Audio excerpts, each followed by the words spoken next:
Show your support for the Untold Radio Network family of shows and join in on the conversation by using super stickers and super chats on YouTube. Got a question you want answered? Ask it live via a super chat and get real-time responses from our show's knowledgeable hosts and guests. Help keep the Untold Radio Network shows running strong. We need your support.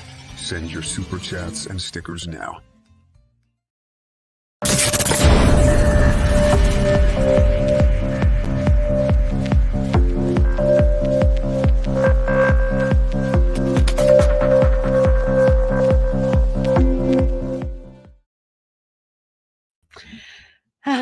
Hi there, and welcome to episode 82. My name's Jay Katz. And I'm Especia. And you're on Down South Anomalies, part of the extraordinary Untold Radio Network. Today we have back a superstar in the world of cryptozoology, a gentle genius and an incredible researcher with an incredible publishing history and great research with his colleague Paul Cropper. It is Tony Healy, and the name of the episode is New Zealand Cryptids, Bigfoot, the giant moa, big cats, and more, which is so exciting. Tony, thank you for sharing with us.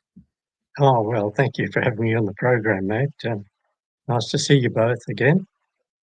Absolutely. Now, we always open with our disclaimer. We're in Sydney, Australia, and we wish to say that we're broadcasting on stolen land, part of the Gadigal people of the Eora Nation. We want to pay our acknowledgements and respect to elders past, present, and emerging.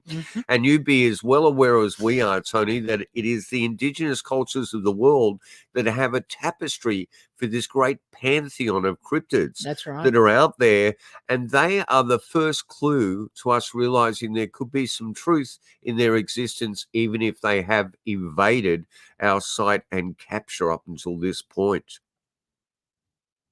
Yes, quite so. Yes, it's a foolish researcher who ignored Indigenous lore and knowledge. I've tried to tap into that wherever I go, and yes, it's helped me along in many ways. Now, I don't know if you witnessed recently the happiness ratings register worldwide, and Australia and New Zealand have fallen off the map in that regard. We are not there. And I just thought I'd rub this point in again, that it appears to be the countries that we would classify as third world that have the greatest happiness. Well, you know, they seem to, I don't know what that is. Clearly riches and consumerism doesn't make you that happy. No, it doesn't. I think it's getting back to community, something we're trying to create here with Untold Radio. And getting researchers and people that have been touched by the phenomena all together to realize that we have a safe community.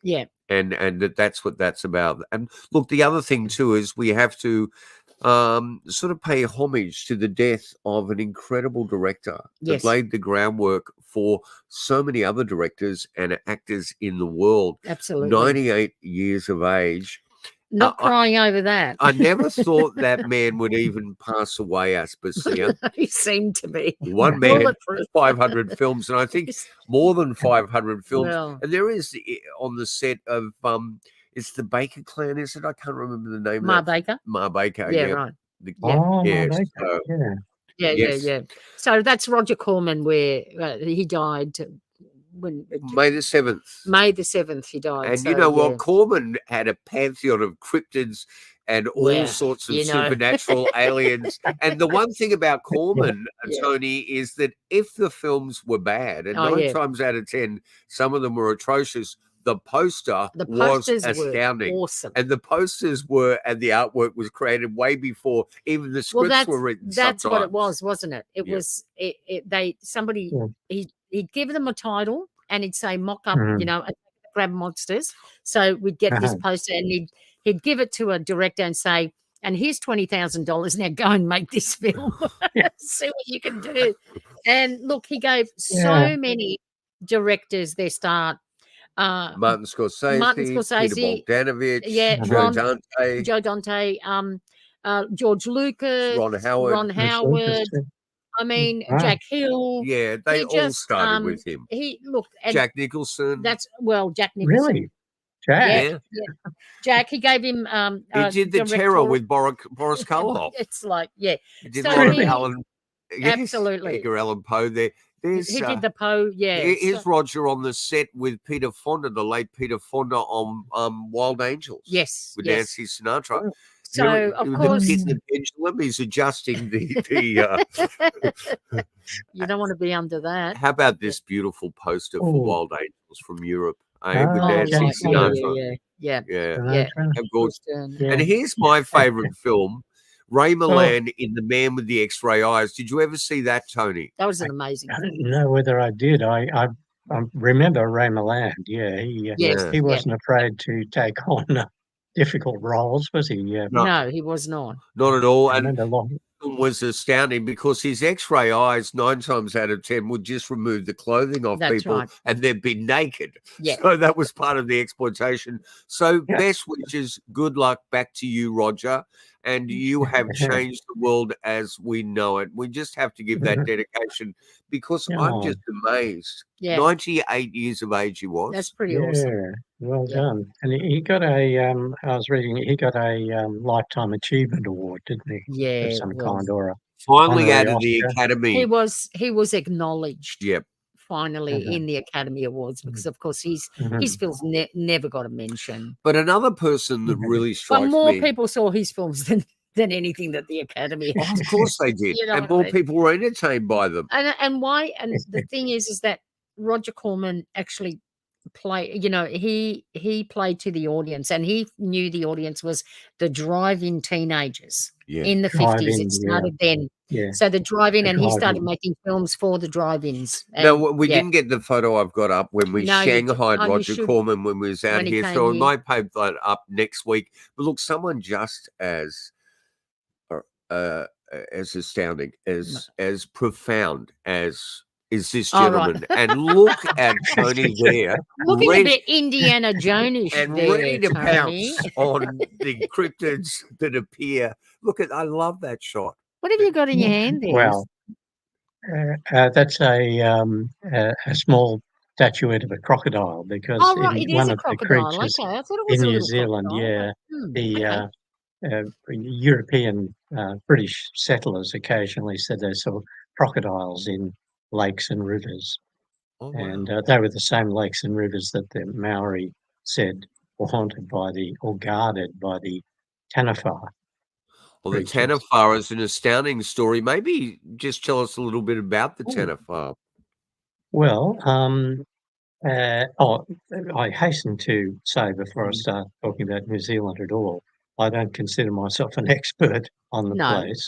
I've been there 4 times, and twice on cryptozoological expeditions.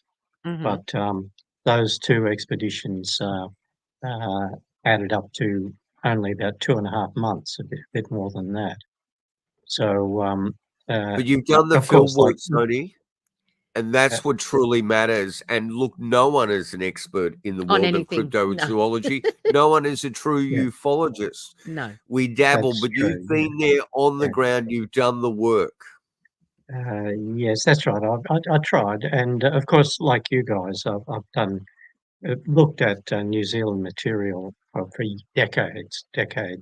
So I had a hefty file before I went there, and I tried to check out as many mysteries as I could. Just before I get started on the Taniwha, I might just list the various New Zealand mysteries that I did try to research when I was over there. There were basically 9 major categories: alien big cats, black panthers, and so on. Big hairy giants that the Maori referred to as Moehau, amongst other names. The Taniwha, as we mentioned, these are, well, some people call them lake monsters, but the Maori say they're guardian spirits of the lakes and rivers. Beautiful. Yet the British saw them as alligators. Then there's quite a few, surprisingly numerous reports of moas seen in relatively recent times. Quite a bit of UFO lore, as you know, and prior to that, or blending into that, was a wave of phantom airships that were that occurred from about 1909 through to the 1920s. Then there's quite a bit of fireball or ball lightning lore recorded. The UFOs and the fireballs, we owe our knowledge of those matters in large part to Peter Hassel, who wrote the NZ Files. You may have seen that book. Pretty It's a great comprehensive book. Yeah, and a very nice guy too. He's in the movies. He's a stuntman, actually. Wow. He has a company. He's got a day job in the NZ Public Service at a fairly high level, but he also works. He's got a vast warehouse full of stunt material, and he does, the car crashes and the falling off buildings, and he was in the Lord of the Rings movies and things like that. But anyway, getting back to the list, fireballs, ball lightning, and a creature called the Waitoreke, an otter-like creature That's right. that has been baffling zoologists in New Zealand since the time of Captain Cook. Some of his crew members may have seen one down the southwest of the island.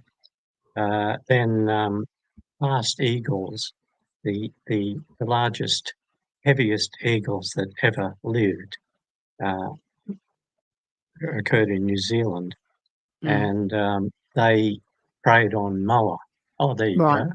Yeah, they preyed on Moehau.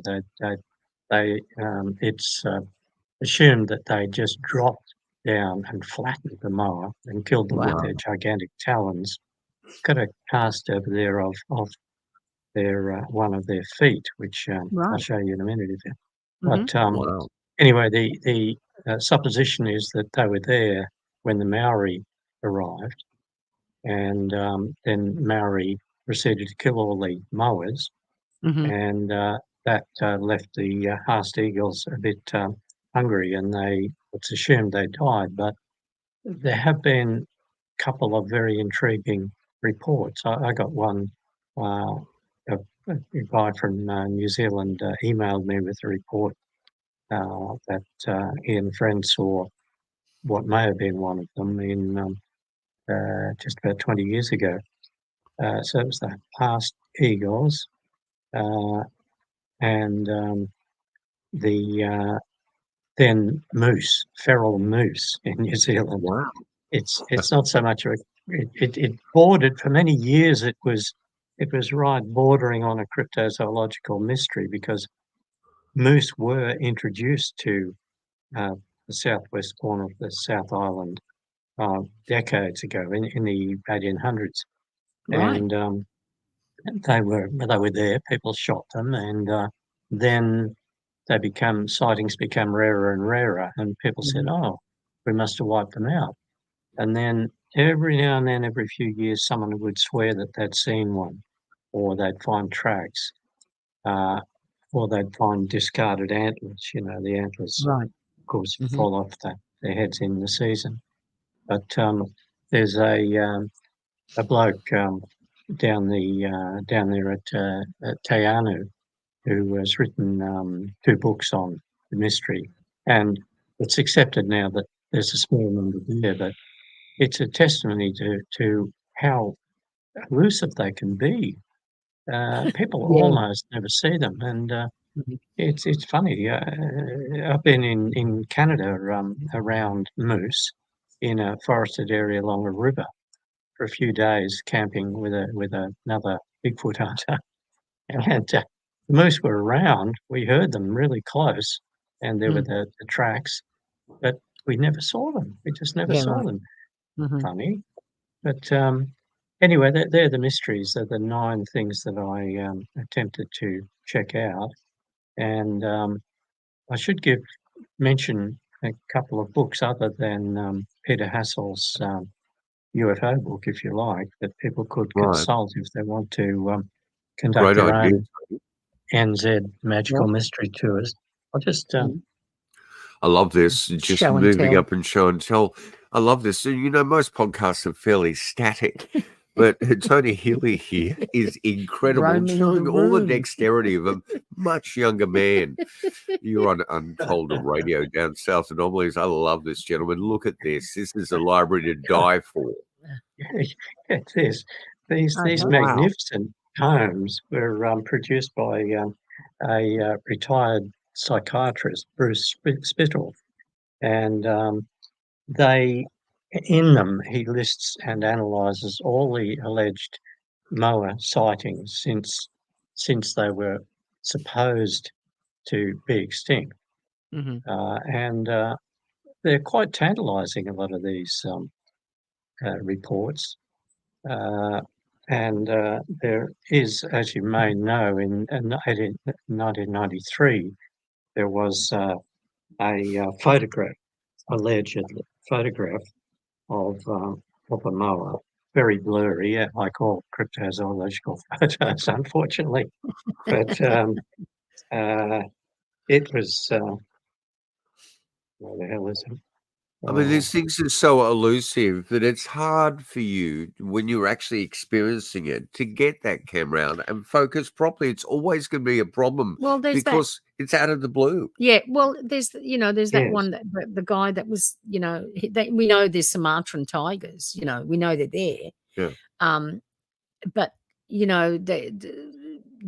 some guy was looking for them, never got to see one for like 10 years. He was trail cameras everywhere. And never saw one for 10 years. These things understand nature. They know to keep and away the from wilderness us a lot better than we do. Well, they know how to keep away from us. I think that's the. Sure. Now, how big are the moa? How big are they? So they're birds, aren't they? They were birds. Were they similar to the emu, the ostrich? There were moas bigger than ostriches, though. The biggest moas were much bigger, around 12 feet or more tall. Wow. But there were other species that were smaller, some around the size of emus or cassowaries, and then even smaller than that. But this fellow, Paddy Freeney, and his companions saw one 1993 near Arthur's Pass in the South Island, and I interviewed Rochelle Rafferty, who was quite young at the time. She was in her early 20s. Paddy was older, and he's died since. And the other slightly older guy, he's still alive, although I didn't get a chance to talk to him. But the photo is not to get excited about. It's if you can make that out, skeptics say, oh, it must have been just a red deer. But can you see anything at all in that? We can see tiny seed. I suggest people put their screens up bigger. And for those listening on audio, well, you're not going to see anything. So get to YouTube or Facebook. What are those books that you've got there? Tell me the author's name again, if you can spell his surname, and can people still purchase these books? Yes, as far as I know, Bruce Spittle. That's Spittle, as in Spittle. Okay. Bruce Spittle. And you were telling me that those books are astounding. They've got color plates. They're beautifully mapped out. They're meticulous work, and they're just extraordinary books. And what are they called? What are they? Is there 3 volumes? Moa sightings, and he's got Moa sightings. There's 3 volumes, and there are maps throughout. Maps. Brilliant! All right. Moa sightings. When he first published these books, of course, they cost him a fortune to I bet they print. did. But he's, being a psychiatrist, I guess he was reasonably wealthy. But and he sold them. I think my friend Mike Williams paid $250 for a set.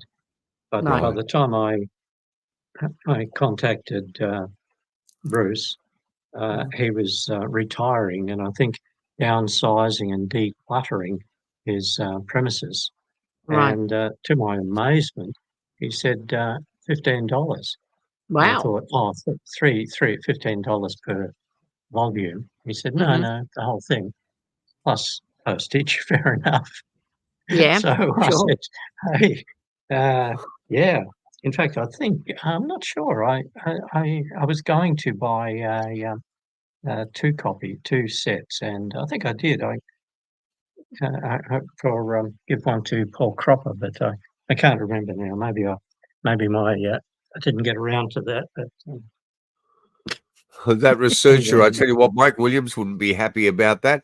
You know, he lived with us for a while. Did research with us years ago. He lived in this building 20 years wow, ago. There you he's go. a It's a character, small isn't he? world. Yeah, yeah, Yeah, he is a Mike. character. Mike is a real Mm. character.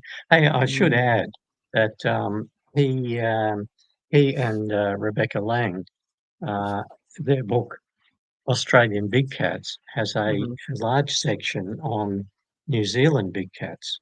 Right. And Okay. Mike went to the South Island, Canterbury Plains area. This was years before I did, Mhm. and talked to several of the witnesses there. So that's a good source for anyone who wants to know about Check New out more Zealand big information. cats Mhm. to And get a then copy of. that's a massive thing, I believe, over there. Mystery cat Mhm. sightings, phantom cat Oh sightings. yes, absolutely, absolutely. Yeah. Hey, just before we start, sorry to keep putting you off. There's Oh, a book, Unexplained New Zealand, right. by a couple of people here. Mhm. It contains Alright. some good stuff. It's Julie Miller and Grant Osborne. It's a few Right. years old. It's probably about 25 years old, but it covers a lot of the UFO stuff and Moa stuff and big cat stuff. So that's a Remarkable. reasonable book. And then there's Keith Tustin's books about the survival of the moose in Right. All right. Wow. yeah, again, very nicely produced books. Mhm. And the name of He's that been author again on the Moose books? The name of that author uh, again? Ken Tustin, Tustin, Right. Ken Tustin. Yeah, I could um, I could give you his contact details. That'd be Yeah, that'd good. be After we great. go off, Love to I'd speak to love him. to speak. remind me Oh, too yeah, when we yeah, we go off can sort air. that out later. Anomalous moose sightings. I love Mm. that notion. Mhm. Yeah, Yeah. Mhm. yeah. Who decided it I'll was a have good to. idea to take moose to New Zealand? Oh well, the same idiots who thought it was a great idea to take possums to New Zealand, and They I mean, clearly did. uh, Yeah, they didn't do, a feasibility study of what kind of damage a moose would do, mm, in that environment. yeah, yeah, Now, New uh, Zealand's an astounding island because I believe it was the last piece of landmass that was inhabited by mankind, humans. Humans. Mm. And I think around mm, 1300, it was the Polynesians, and then the Maoris were like another century after that. Right. And the Maoris mm, actually put up Where did the Maoris come a from? lot of opposition. I think the Polynesian yeah, extraction, am I Right. The right there? true, Polynesian. yeah. Yeah, that big wave of Polynesian, through Mm. Tahiti and so on, Yeah. down, and the Maori actually for a brief time had a settlement on uh, Norfolk Island, our Norfolk Island. Right. Wow. So there can be no doubt that they made occasional landings on Australian, Of the course. mainland, but Mhm. they found that there were people there who gave them a hard time probably.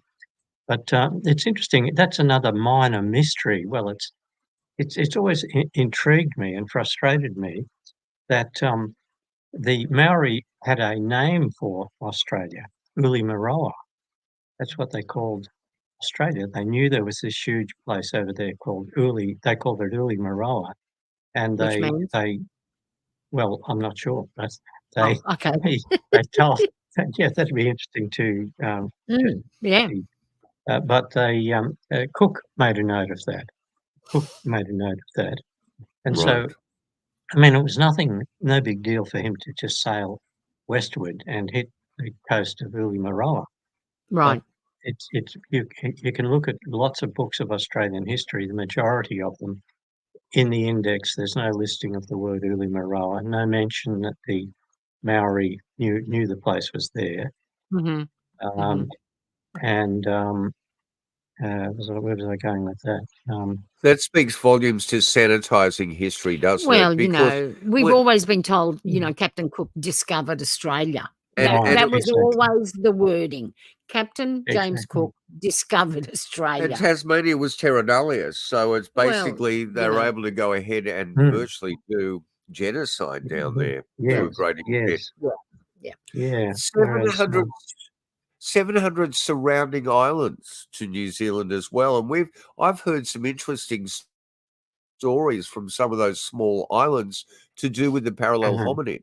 I've heard some stories to do with Bigfoot or Sasquatch on some of those tiny islands, which is quite remarkable. You wonder how they got there and if they are swimming back and how they're forwards. sustaining themselves. Oh, right. That's off New Zealand islands, coastal islands. The islands in Oh, New right. Zealand. Well, see, like I say, I certainly don't know everything there is to know about this business. That's new to me, although it doesn't surprise me in a way because the big hairy men in Canada and the States and Australia are frequently seen on offshore islands.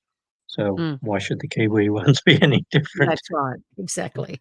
What is the difference with the sightings over there, Tony? What have you experienced with the sightings of Bigfoot over there? Well, like I say, let me just shuffle the research notes.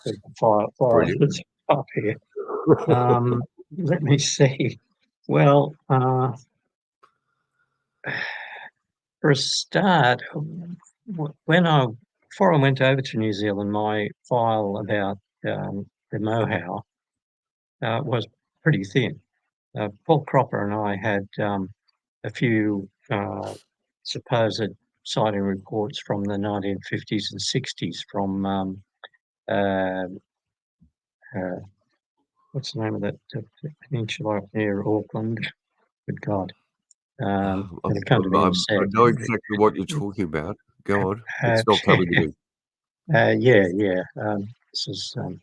This is tragic. My mind's really going. No, it's not anyway, tragic. There's just too much information in there. And we should make people aware that Paul Cropper is your partner in crime when it comes to writing about these things. You guys have invented, this is a groundbreaking book. Out of the shadows. Out of the shadows. And if you don't have that, I don't know if it's still in print. You need to find it on eBay. You need to find it on Amazon. And of course, these two remarkable books. And there's incredible research into poltergeist activity as well.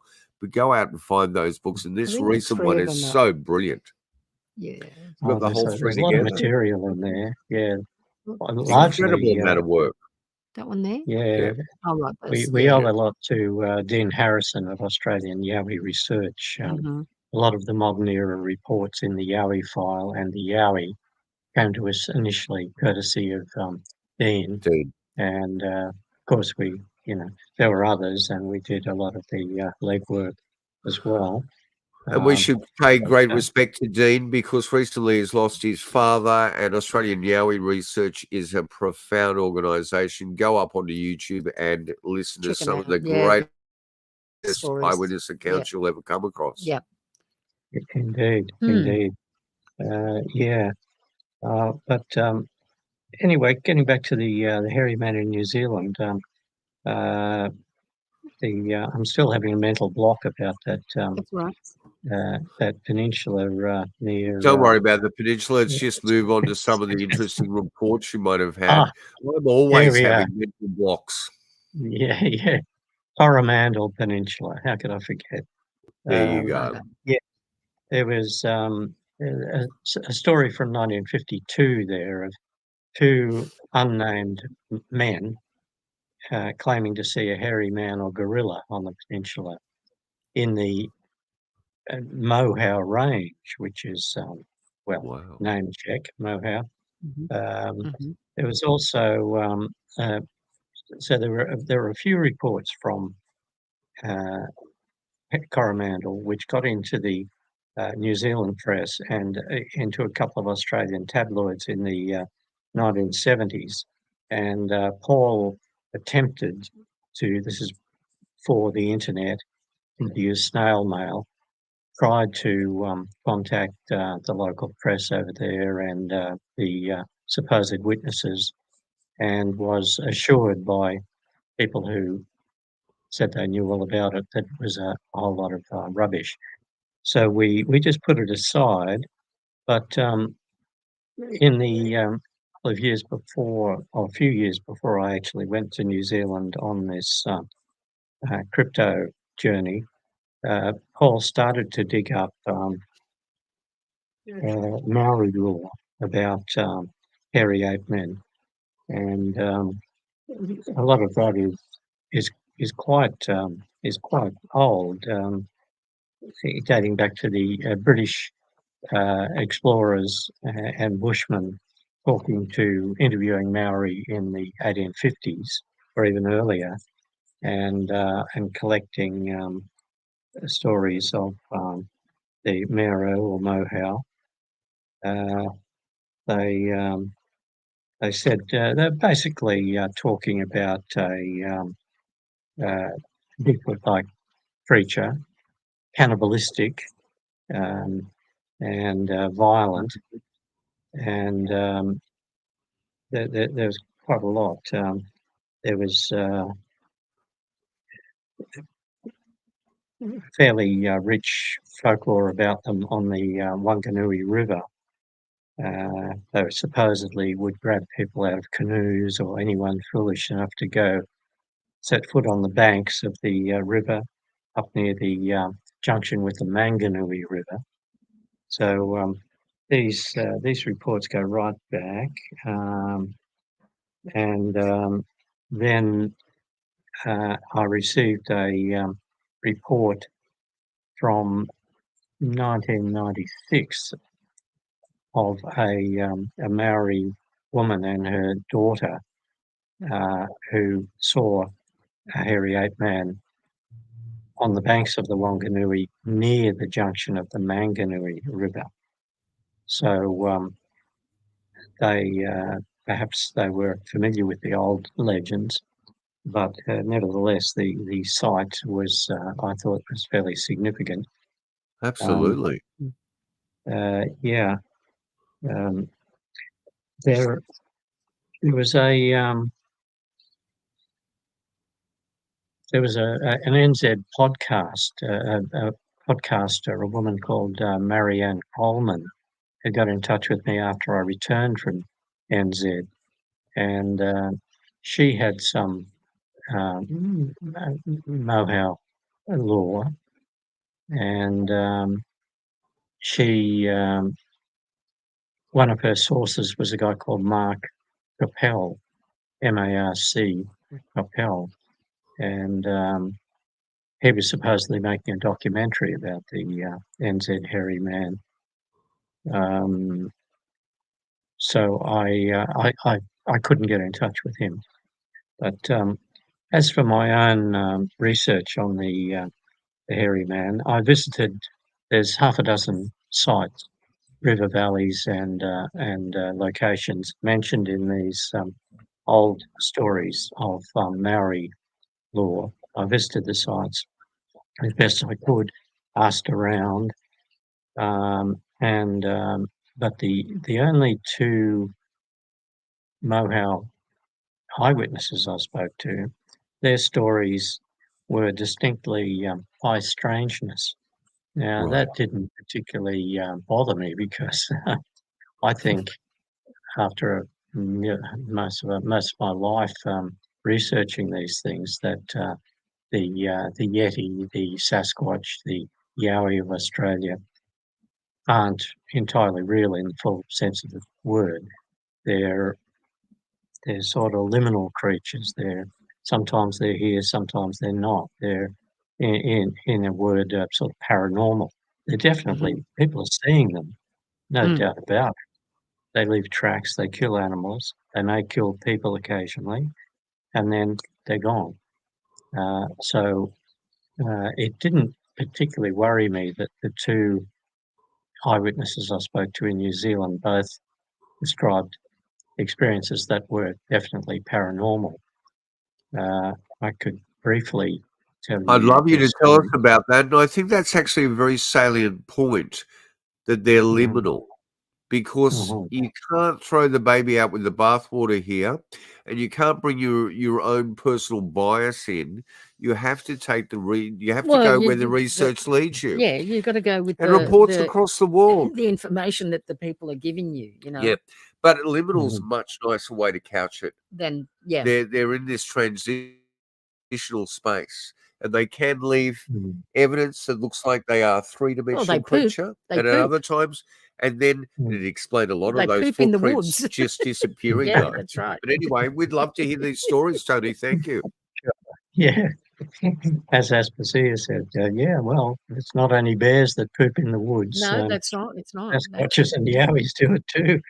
Um, yeah, so yeah, the first witness, he contacted me before I left Australia for New Zealand, and he said, "Look, I've got a very, very weird story. It's been bothering me for years. I had a shocking experience way back in 1965 when he was about 12 years old, and he said, "Look, do you want to hear this?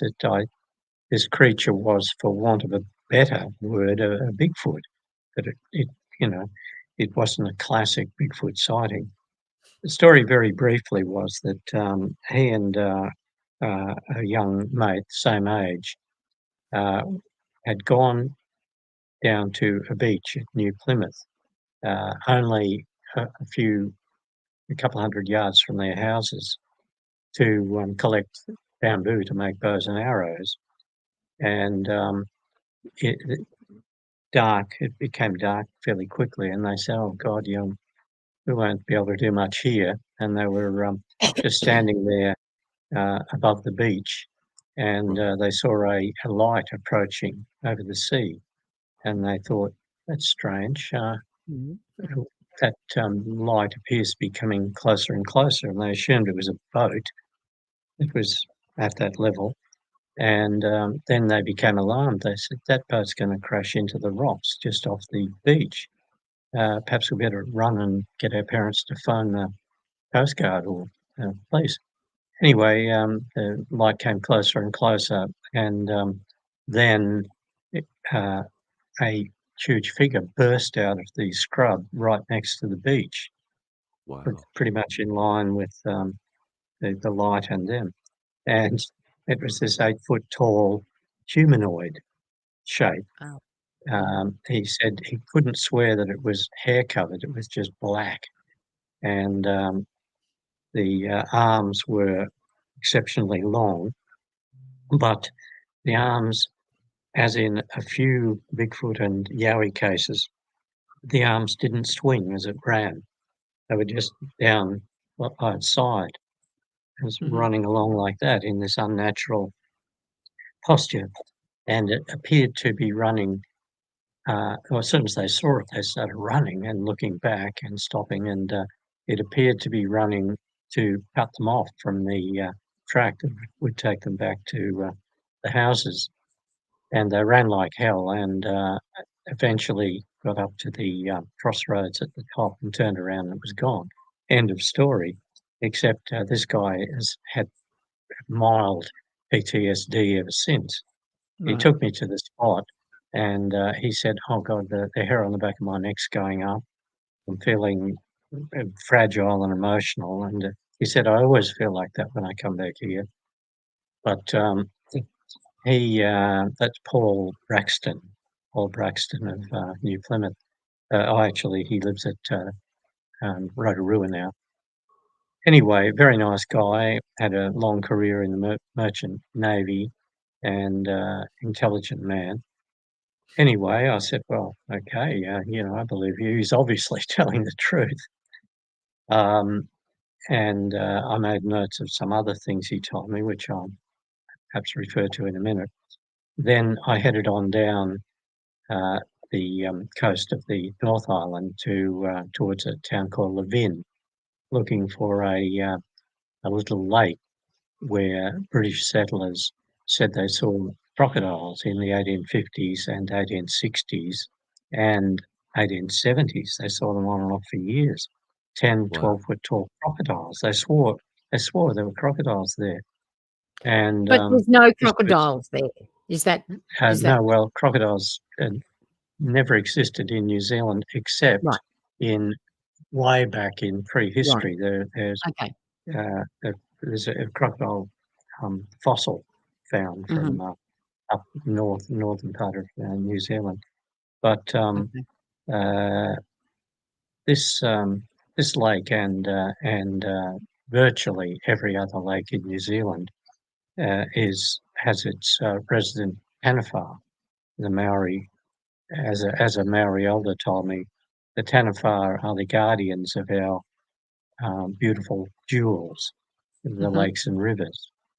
So Maori say that the Taniwha can shapeshift, as they can appear as men, and most often as very large lizard-like creatures. Well, what is a crocodile if it's not a very large lizard-like creature? Lizard. Yeah, and crocodiles were reported by Europeans in a couple of other lakes and in several small rivers and large rivers, including the Waikato River right at Hamilton. There was a lot of sightings there. And the Maori say, there's a powerful Taniwha in that stretch of the Waikato. But so where was I going with this? Oh, yes. So I went down. I was going to visit this little lake down there that had some good early British reports of crocodiles. And I stopped at the town of Levin to ask directions. And also there was another large lake at Levin. So I thought, I'll just go into the local information centre and the local newspaper, just ask if there's anything. And I was talking to a young lady reporter in the newspaper office, and she said, certainly the Maori, they seem to believe in the Taniwha in all these lakes and rivers. And she said, "Oh, why are you interested?" And I said, I told her that I've been chasing strange animals around the world for many years. And I said, yes, like the Sasquatch and the Yeti. And she went quiet for a moment and said, my boyfriend saw one of them a week ago, just up country from here. I said, what? Tell me more. And she said that he and a mate were out at night. I'll get the location in a second. And that this creature ran across a field, a big, hairy ape man-like creature. And she didn't know about the legend of the Moehau. That it's hard to find anyone in New Zealand who knows much about that. And anyway, she put me in touch with her boyfriend, and he took me out to the spot. But before she did that, I said, what were they doing out there at night?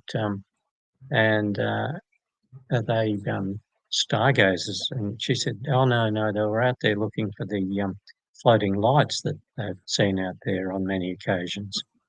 So I said, oh, hey, okay, this is starting to become quite an interesting coincidence. Sure. So they were out there and they were looking at these floating blue min sort of lights.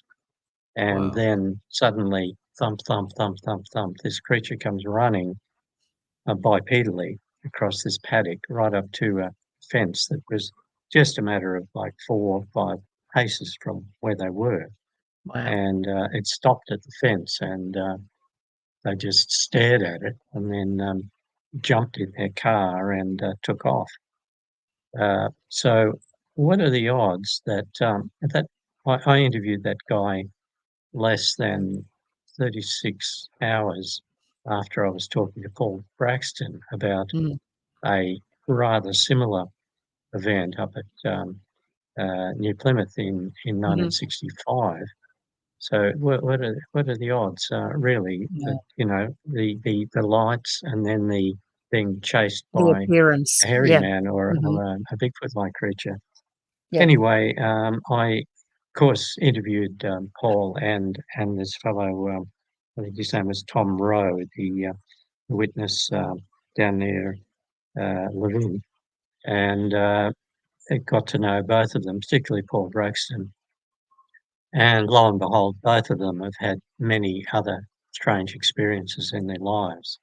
So they're probably naturally very psychic, I would Mm, say, which that doesn't bother Paul Braxton. He's okay with it, but young Tom was freaking him out. mm. He kept saying, I'd rather this wasn't happening, and I don't know why it happens to me and Wow. nobody else. But yeah, this was one of the things. Tom did this sketch All for me. right. This was Okay.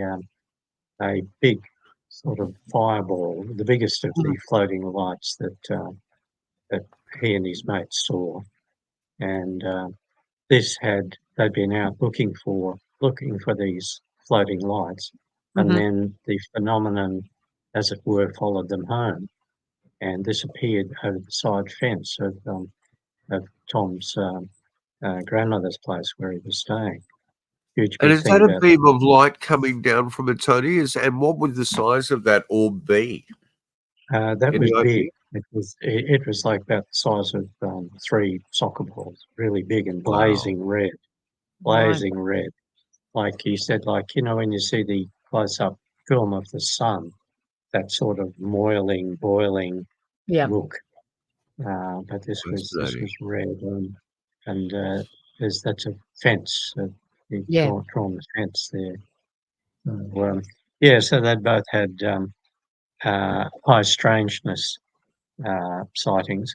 Another uh, element of young Tom's sighting was that he and his mates, he and his mate, encountered the thing uh, in the foothills, at the base of the foothills of a mountain range, which the name of which, of course, escapes me at the Escapes moment. you. Don't worry about that. I could drag You that know, map over, the one thing that but really strikes me here.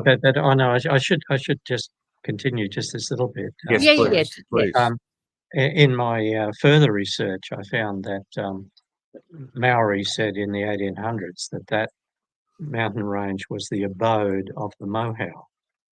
So Tom and his mate had no idea about that. They hadn't Mhm, heard of that. Yet they encountered this great shaggy creature mhm. right there at the base of the mountains. So, Right. That really says yeah. something. And people suffering PTS or PTSD, post-traumatic stress disorder, you can't falsely create that. That has to come from something. It's not a product of a nightmare. It's not a Or product of a fantasy. small shock. You have to be taken out of your regular reality Yeah. and popped into It's gotta be something that's something so pretty frightening. extreme. Yeah. It's gotta be really, really Mhm. extreme. And also the mere Mm, fact that someone there is not coping with what looks like their ability to perceive something that's not perceivable to most of the population. Mhm. Both those mm, factors wreak truth to me in terms of that mm, narrative.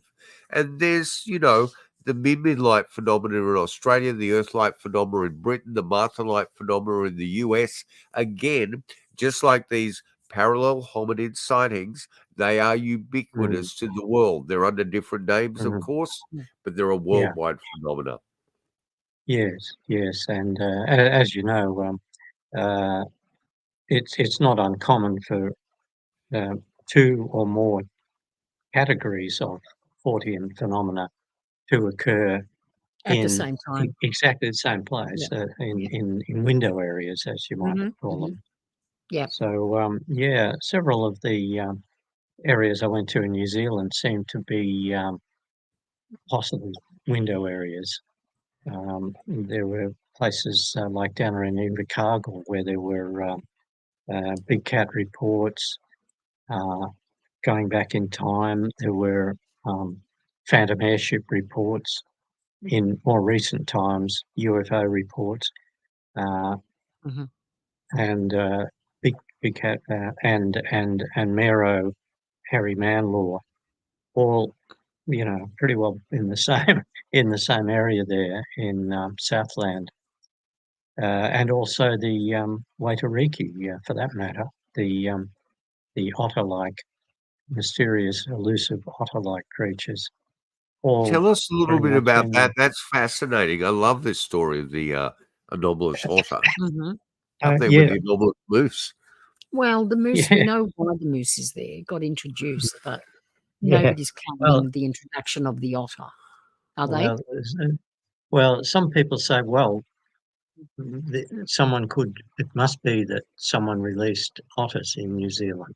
It's not impossible, but I'll just No, get it's another not. book. But why would you do it? Yeah, of course. And it's always fascinating, like David Pilates has alluded as to the name of these areas. If we Yes. go into the etymology, well, we'll find that that's a warning Yeah. or a way to make It's, us aware that you're stepping there's into someone something, else's providence. or there's something Yeah. weird there, like, Devil's Bluff or something like that. It's got that name for a reason. reason. For a Yes, reason. Yeah. excuse me, yeah, Valley Lexi of Link. the Hairy Yeah, Man. I wonder what's yeah, yeah, happening. I yeah, wonder who lives in that valley. I don't know. yeah, Maybe a yeah, hairy man. yeah. Well, Wow. here's another book I could mention. It's hard to see. Yeah, which one's that Otter. one? Oh, Otter Otter or or not. Not. Wow. And Wow. Otter Incredible. or not. It's What a just great title. All a right, okay. booklet, So that's the picture and there, right? it's just a Yeah, that's a picture of an otter. shot of an otter from somewhere or other. Now, this fellow, very nice bloke, Richie Hewitt of Wanaka.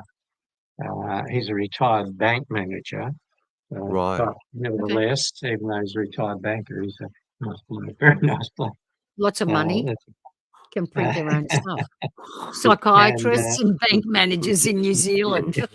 Get them on and, the case of research. We need the funds. Yeah. Wow. yeah, Okay.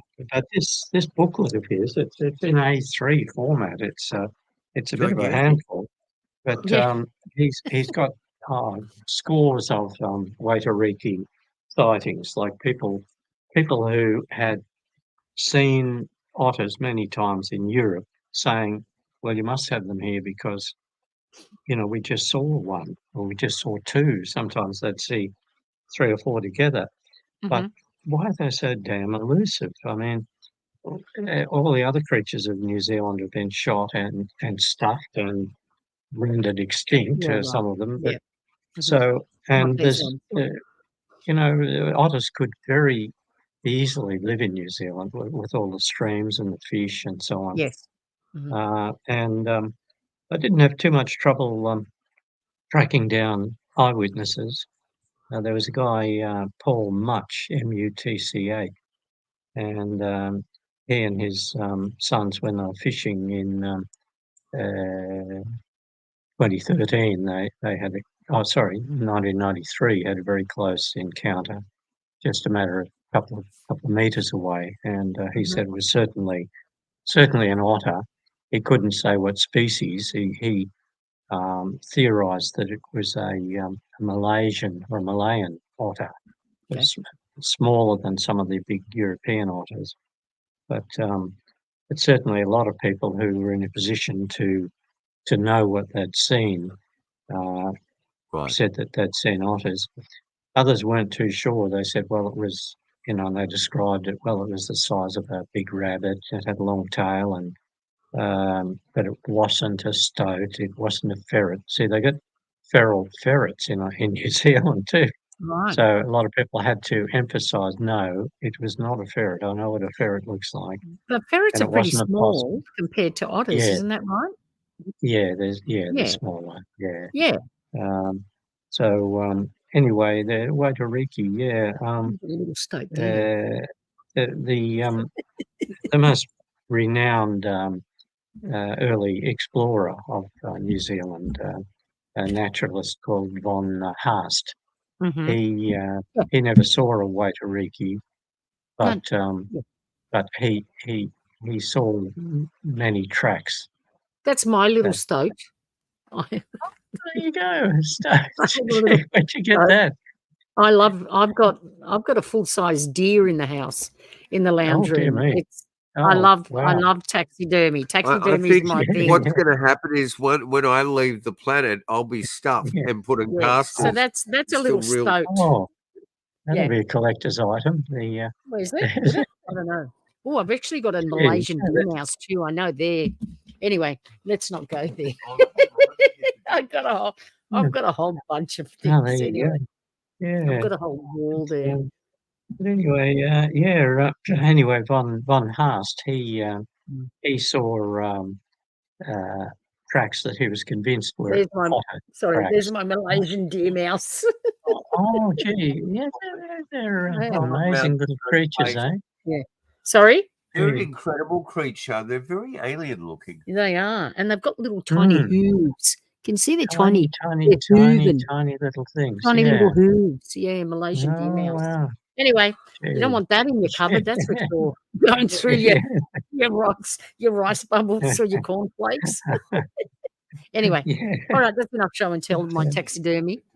Maybe we should leave the matter of the Waitoreke behind at this stage, because what can you say? You know, there are many reports, good, solid seeming witnesses, and yet, I mean, otters are very vulnerable in wherever they are in the world. You know, people used to hunt them with sticks and guns. You know, it's just very weird. But I'm not. You know, I mean, I just, you know, I often hark back to the paranormal. People, what's his name, Paul Cropper, kids me about that. Oh yeah, don't tell me, Tony, it's paranormal. It's all paranormal. But the Waitoreke, how can Paul kid you about that when Paul has investigated extensively poltergeist cases? I mean, that just doesn't make sense to me. No, he's joking. He's joking. He's teasing you. Yeah. But, I often sort of say, well, it's unexplainable, therefore the things are paranormal. But it just seemed, when I went around New Zealand and found that a lot of the Waitoreke sightings were in the same rivers where people had reported other Fortean creatures, like a river where a guy said he shot a crocodile or an alligator, he called it, in 1870. That drained from a short river, a very short river.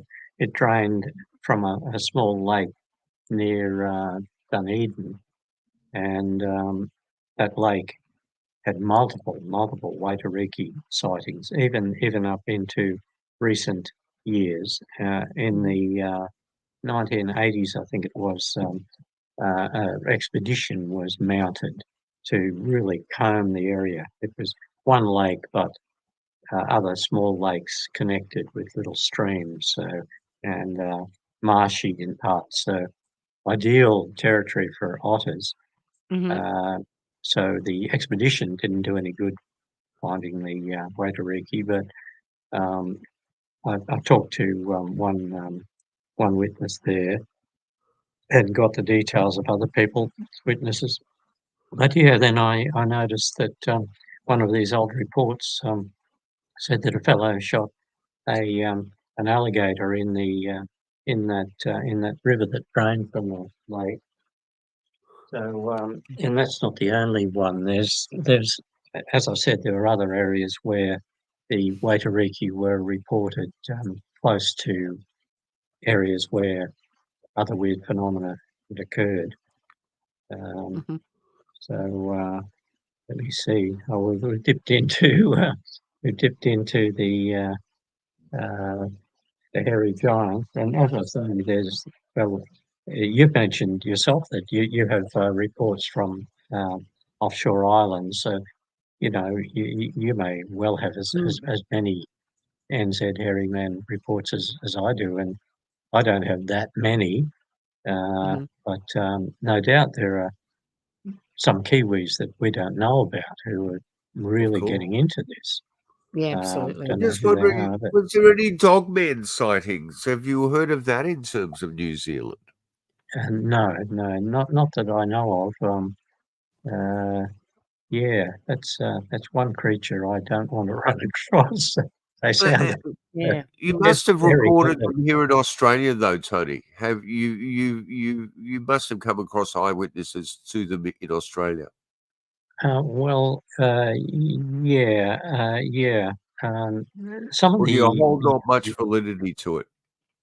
oh no, I'm prepared to believe that there is such a thing as dogman sightings, but uh, as Dean says, a lot of our or several, even a lot of our Yowie reports, uh, the people say they compare uh, the face of the creature to that of a baboon. Well, that's getting kind of close to dogman, a dog Yeah, 'cause they've got face. a bit of a snout thing, haven't they? Yeah.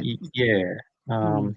and some of the colonial era reports, they just say, "Oh, Mr. Smith of wherever uh, reports encountering a baboon on the banks of the Murray River or whatever." Right. So no more detail, just that. Mm. And okay, a baboon. Well, in before we heard of Dogman, we'd say, well, small Yowie. If you were sort of grasping for a comparison, you might say baboon, because baboons don't have tails and they're hair covered. They've got long arms. Um, but yeah, I've heard that some people say there are many or quite a lot of dogman reports in Australia, but I haven't. I mean, I've read a couple, but um, I don't know whether I don't turn a blind eye to them, but Mhm. it seems to me that the conventional, straight up Yowie reports predominate. Right. Of course. Absolutely. Flat, flat faced, but yeah, it could be, but there are um, um, dogman reports from North America, aren't there? I think there are even Oh, Yeah. yeah. whole What I'm really websites that deal interested with nothing too, else. Mm. I'm really interested in your initial statements there, if we can digress back about the Mm. cannibal and the aggressive nature of the New Zealand Bigfoot. Uh, Mhm. how do the Maori perceive that Bigfoot? What are their stories? What are their indigenous stories? Well, And do they have a I twin? yeah, I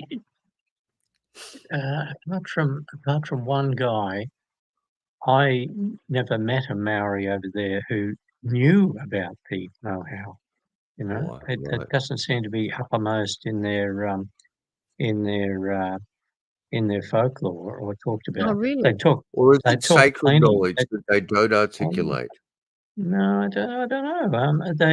They talk plenty about the Taniwha, lots. Right. But uh, there's one young lady in Hamilton at the Maori Information Centre, and she had no idea.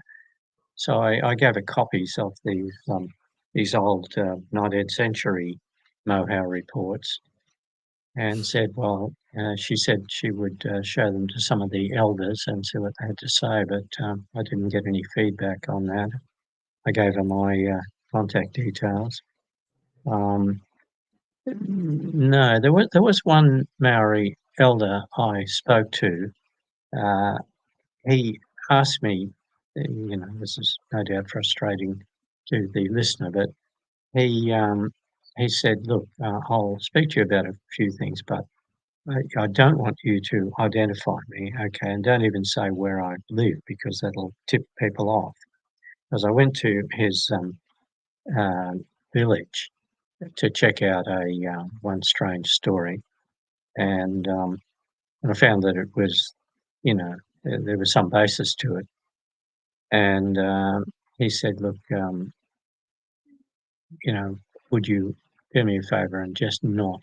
You have to write about this." And I said, "No, I don't have to." And he said, "Well, please don't, and I'll talk to you about a few things." And he was the guy who said used that phrase, the Tanafa are the guardians of our precious jewels, Right. lakes and rivers.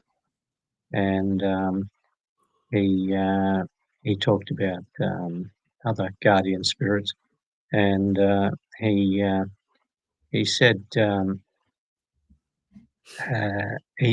he said, a lot of people who investigate this strange side of things, these Fortean things, they get psychic backlash. They can it can harm you psychically and spiritually. And he said, "You've been doing this for some years." And I said, "Yeah, decades." And he said, "Yeah, you must be immune somehow." Now, I may have had a couple of instances of psychic backlash.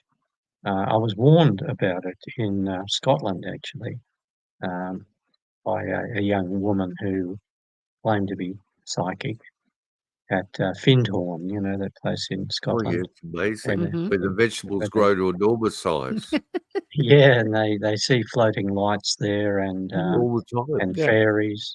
fairy creatures and so on. Mhm.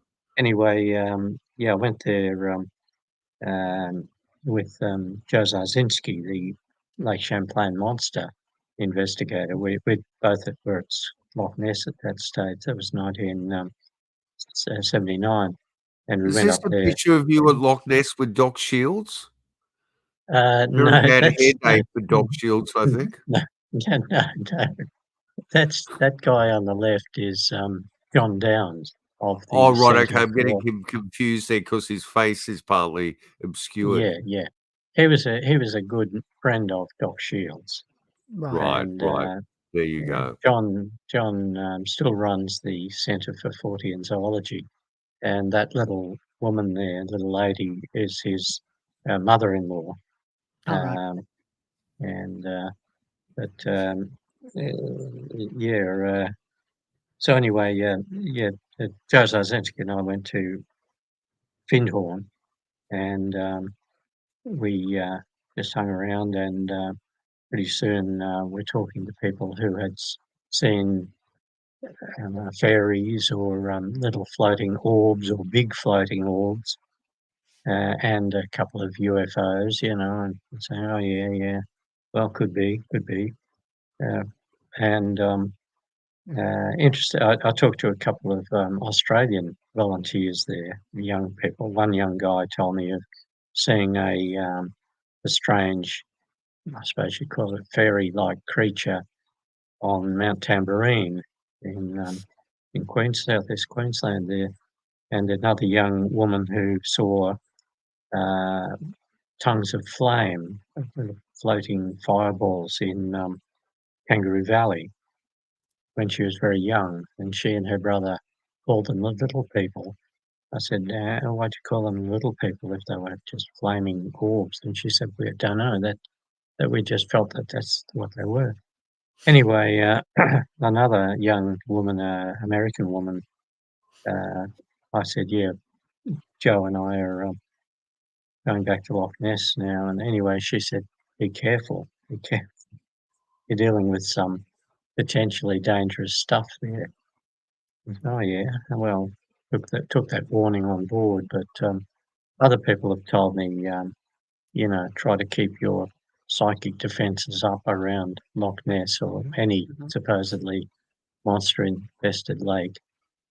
I think Anyway, that's a really yeah, important.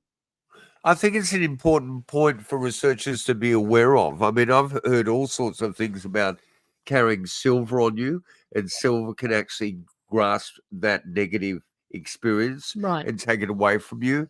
But I think when you're dealing with this, as you said before, one of the first things that I notice when we get into the absolutely extraordinary research is synchronicity starts to occur. Big time. And, as you said, all of a sudden you go from one obscure location to another, or you're getting very similar stories. Well, you go into, like, you went into that newspaper and the girl that was the reporter, her boyfriend had that, you know what I mean? And it led you for that. Yeah. So, you just too good to be just coincidence, It happens all the time in Fortean research, as you know. But I think the intent in your heart, and that's something I hear from a lot of Indigenous culture, it has a lot of ways with approaching this. You're not going out there to shoot one.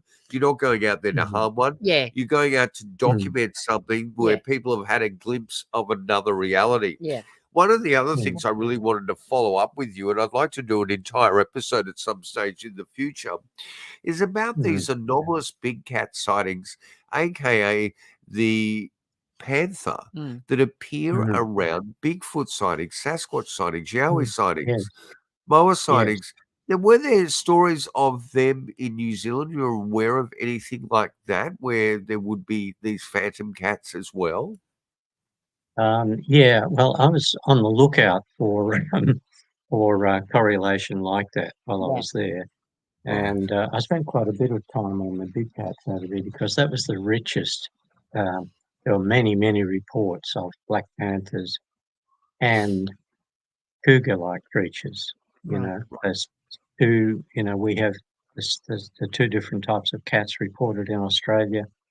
That there are two different types are reported in the United Kingdom and in Europe, and it's the same in New Zealand. So there's that. They have the cougars and the black panthers. And I was thinking, now what I really need is a report of a black panther and a great hairy ape man turning up on the same farm as happened in Canada and the States and Australia. But I didn't quite get that. But on the Canterbury Plains there were a couple of places which had Taniwha and modern era eyewitness sightings of monsters in the lake, like Lake Coleridge, big lake there, and like panther sightings right at the lake on the lake shore. Right. So good sightings too by reliable people. So there are a couple of instances of that, and also near Lake Coleridge, quite close. It's a peak called Castle Hill Peak, and the Maoris said that the Haast eagle used to live up there. Eagles used to nest up there, and they would occasionally grab Maori children from down in the plains. So that's another phenomenon. These eagles. So this is the eagle that we're talking about, the giant host. Yeah. So how big would that eagle have been? Oh, well, I'll just show you something. Okay. Show us the talons. Yeah, show us the talons. Great. Yeah. Exciting. You're on Untold Radio. This is Down South Anomalies, and this is New Zealand Cryptids, Bigfoot, Giant Moa, Big Cats, and more with the gentleman cryptozoologist that is Tony Healy. What a beautiful man he is. Here we go. We're telling the audience what a gorgeous man you are. Oh, wow. Well, don't know whether they're going to play. Oh, my God. You don't want to be captured by that, do you? Well, now, of course, it looks extra big when I shove it towards the screen, but when I bring it over here... Well, it's big. I mean, look, if you put it on your... head. Yeah, right. Oh, my God, there you go. It's going to pick you up. That is the giant claw. So that is a... Is that a cast of what? Yeah, it's a replica. Yeah, you can send Okay. away for them. Yeah. About $250. I Yeah. noticed it somewhere, and I Well don't worth regret it. spending the money. But No. yeah, I mean they've got bones. They've got bones Yes. of these things, Right. skeletons Okay. and Yeah. fossils and claws and so on, so they can accurately You can kind of rebuild. imagine what is attached to that proportionally. Yeah, in Right. the large museum there in Auckland, Yeah. there's or is it in the airport? I think it's in one or the other in a large institution in New Zealand. There's a reconstruction of the entire eagle, Wow. like life size, huge big Mhm. thing hanging from Yeah. the ceiling. But and there's many reconstructions of large moa as well. Mhm. Yeah. But Yeah. yeah, this Incredible. thing, yeah, they used Beautiful. to grab. They were heavy. They were heavy body too. They Huge would have been. wingspan, Mhm. and uh, past the explorer said that one blundered into the side of his tent way up near Haast Pass, which is named Mhm. after Haast on Haast, and another old guy, um, noted explorer. He shot two eagles in the 1860s, again, right virtually at Haast Pass, Mhm. and he measured them, and one's wingspan was 8'6", 8'7" or something. The other Right. one's wingspan was 7 foot, and and then I think I mentioned that a New Zealand farmer emailed me from New Zealand after I'd got back to Australia and said, "Look, I can't be certain, but what we saw, but me and a friend, another farmer from the area where he came from, were on the Mhm. coast, uh, just west of Pass, down the Mhm. down the down the hill, and I haven't been able to dig it up out of these files, but I've got it here somewhere. Anyway, he said that he and his mate were just admiring the sea view, and they looked down the coast, and on a dead tree some distance down, he said, hundreds of meters, but he said there was this bird, and we both thought, "Oh, that bloody bird looks big." And he said it looked to be from the feet up to the top of its head at least a meter, which is Right. pretty big. Sure. And he said that its head appeared to be uh, had feathers were white, and I said, did it occur to you that it could have possibly been a out of place Australian sea eagle? Mhm. They're not quite that big, but he said, well, no, at the time they just thought, holy hell, this thing sort of lifted up and flew back inland. Um, I've researched as best I can, and there's one report, as far as I can see, of a stray Australian sea eagle in New Zealand, and that was in the North Island. Mhm. So this sighting was down at Haas Pass, and well, it was significant that Haas said, he thinks one of these eagles blundered into his side of his tent, and then there was the guy who shot two gigantic eagles, virtually the same spot, about a decade later, and then this farmer, his sighting was, very close to that, Mhm. same location, same vicinity. So I don't know. I mean, again, I mean, if they were there, they'd have to be breeding relation of hundreds of them. Mm. And how come we haven't got video and film, and That's how right. come nobody shot one in recent times? Mm. So I just don't know. As I said, the common belief is that they died out because the Moa died out. Mm-hmm. So, I don't know. I'd like to believe they're still there. Isn't that similar, though, to, I mean, you were speaking about before in Kangaroo Valley. We went down there and spoke to the late, beautiful, astounding Doris Blimman down there. And, yes. they actually did, you'd be well aware that they, at one stage, those panther reports were so out of control. They were so worried that it was a breeding colony that they did that hands apart walk across the entire area and never came up with anything. And when I was speaking to Doris, she said when this creature was close to her, she could never see the face distinctly. The facial features. But she saw lights in the sky and she smelled sulfur. Oh, well, yes. I don't remember getting that detail off her.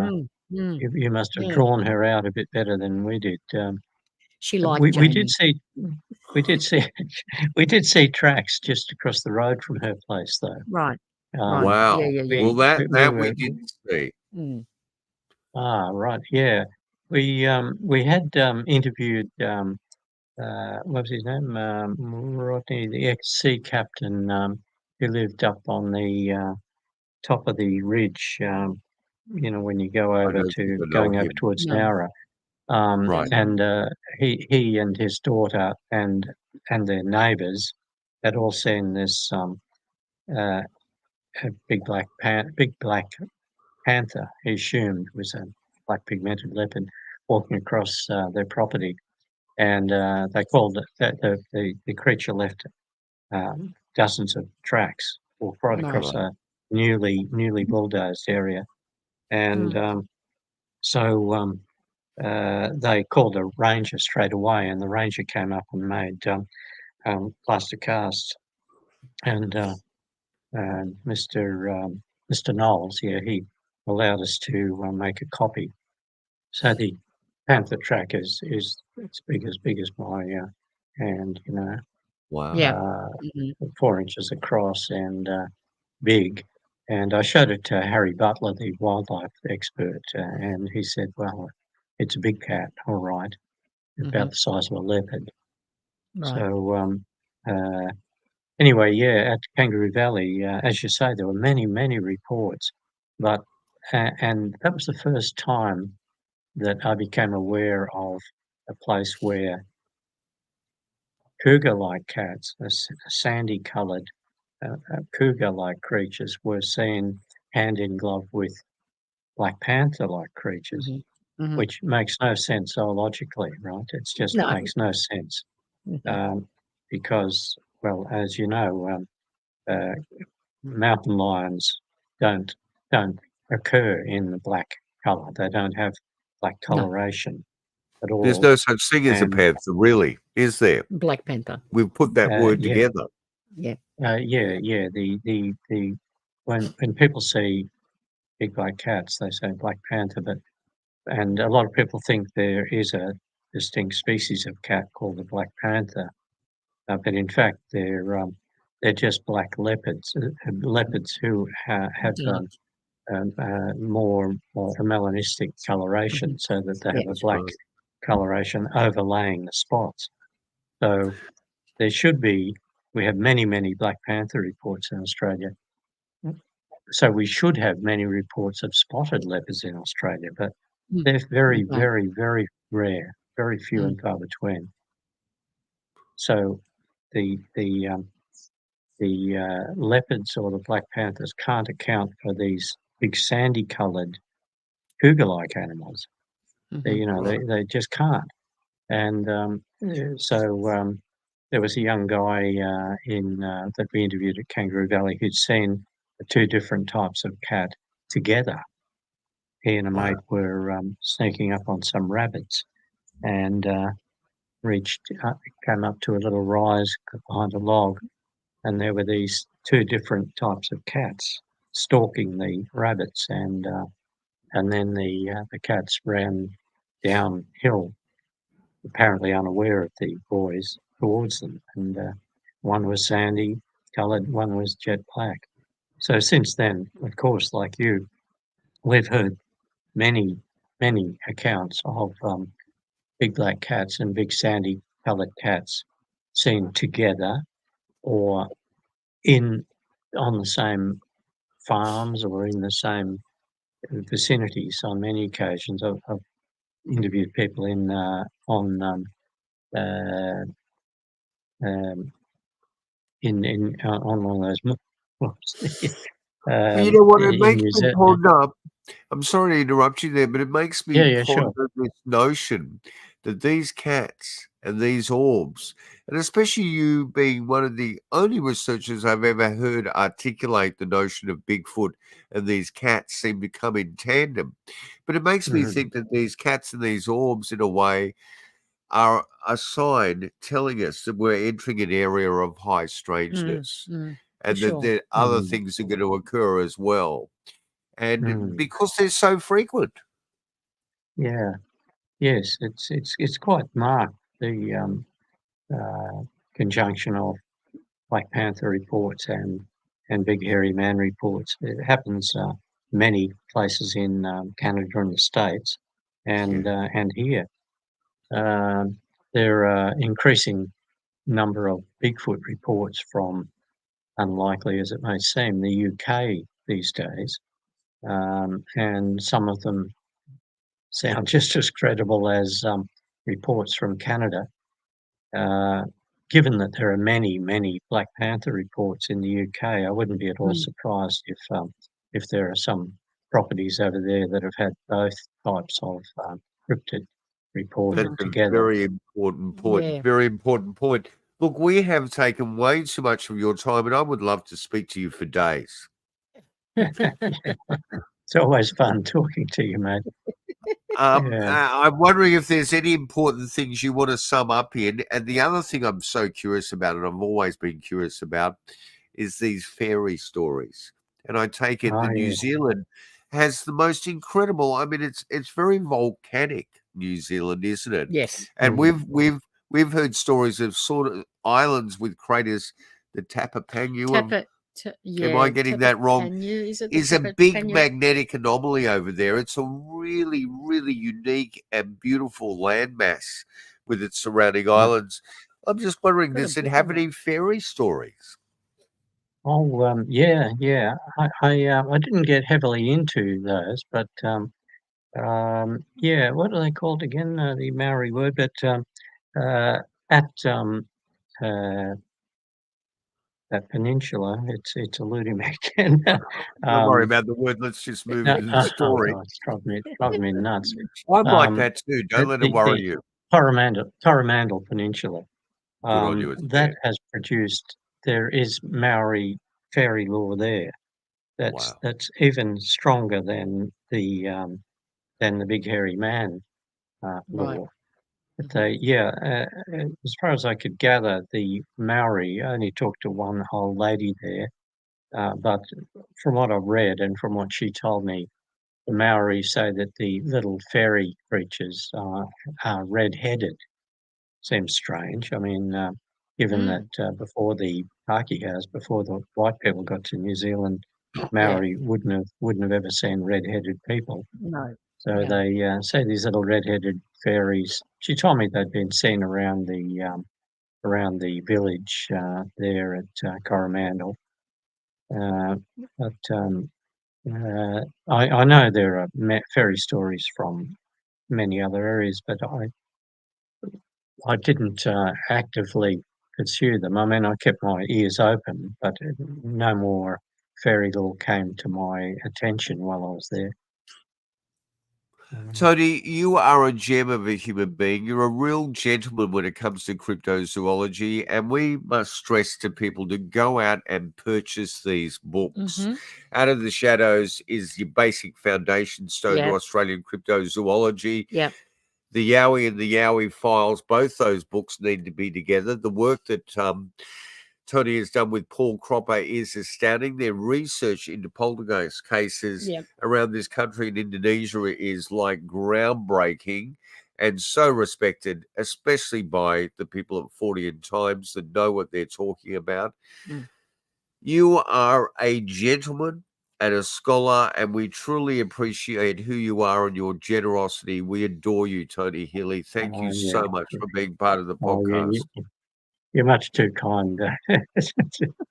Jamie, you're much too kind. And you guys are gems as well. You're wonderful, easy to talk to, and very knowledgeable, extremely knowledgeable and open-minded. So what could be better?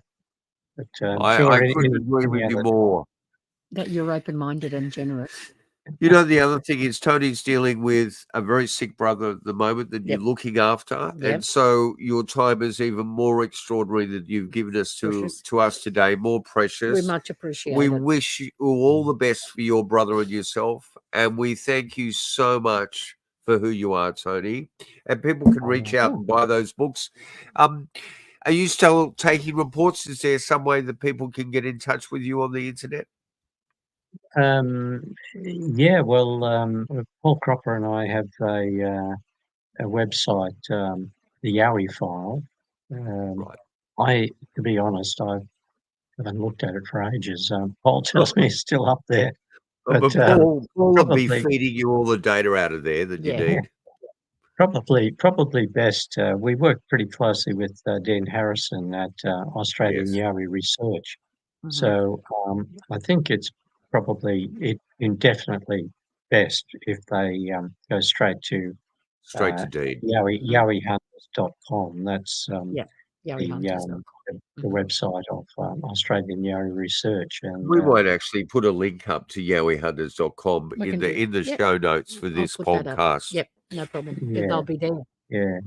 Yeah. Paul Cropper has been sort of running with that site for Dean, because Dean, of course, was had to step back for a couple of months while his father was dying. He was nursing his father. So Paul's still doing a few of the phone interviews with witnesses, and all of the material that either of them records, any of the reports that they record, find their way to the Australian Yowie Research website, Yowie Hunters, and it's all there. Dean does a magnificent job. He's just knocked himself out for decades, documenting everything, and you can listen to the reports, you can read their initial submissions, and also look at the thermal images that Dean and his colleagues got recently in 2021 of a Yowie. So that's the place to go. That's the 9-foot. That's it. We got them on for the podcast with Sarah there. It was astounding. Dean is remarkable. And the one thing people should realise is that none of us know what's going on in people's lives at the time, what they've got to deal with. Dean's had to deal with the death of his father, who's been there lying in the hospital next to his bed. You're dealing with what's happening with your brother. And so we should show some kindness to each other, and we should keep an open mind. To everything. Yeah, I really believe so. And carry that love in our heart, and our respect for you, Tony, is endless. So thank you so much. And get out and buy this man's books. Well, if you want to know more. Respect back at you, Jamie. Yeah, no, I really appreciate it. So, okay, well, guys, look, have a good what's left of our day here, and we will absolutely talk to you again in the near future. Yeah, and thank you so much, Tony, for your valuable time. And you've been on Down South Anomalies. Yes, and we will be back next week. Yeah, with who knows with what. the show, but it'll never get better than this, man. We say that every week, but that's the way it is. We don't. All right. But it is. It's good, and it just keeps getting better and better and better. All right. All right. We'll see you next week. Bye, everyone.